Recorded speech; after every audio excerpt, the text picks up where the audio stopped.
Iga Swiatek renews competitive fire with Wimbledon title. Swiatek's run makes her the 10th different SW19 champion in a row. The new adventures of an older, wiser Iga. A year ago, following Swiatek's run to the title at Roland Garros, my public belief was that she was ready to make a strong run at Wimbledon.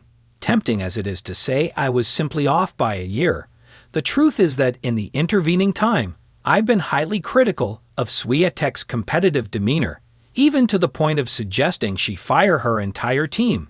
Given that Swiatek only reached the semis of Roland Garros last month after having previously won 4 titles there and had yet to win a tournament since winning in Paris in June 24, I was hardly optimistic about how she'd fare at Wimbledon.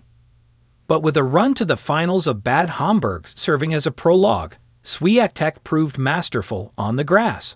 From impeccable footwork to superb shot selection decisions and execution, Swiatek smothered opponents with exquisite focus and movement. Her forehand technique was more compact, and even the Swiatek serve, a long troubled motion, had improved significantly.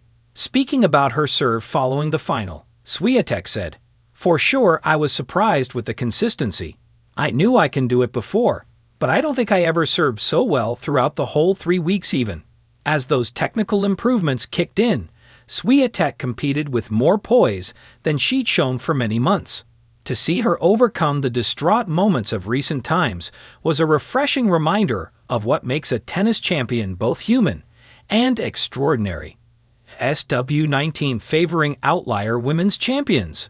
For the 9th straight year, a different woman has won Wimbledon. Not since 2016, when Serena Williams raised the Venus Rosewater dish for the 2nd consecutive time and 7th overall, has a WTA player taken the Wimbledon title at least twice. Why is this the case?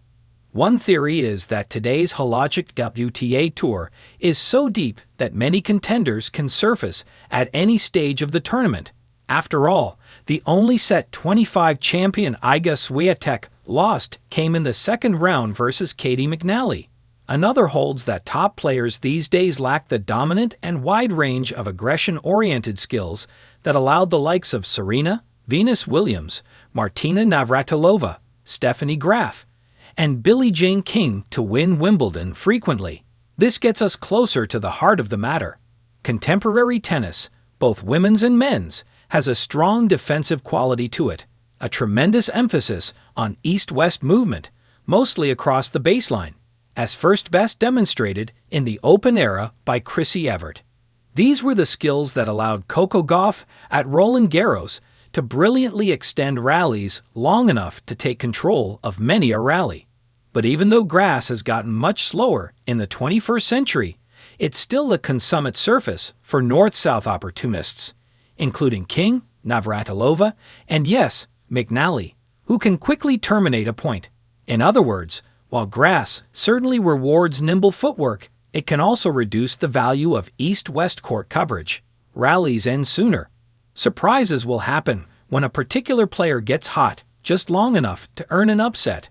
Looking ahead, significant as performing well at the championships is in the annals of tennis history.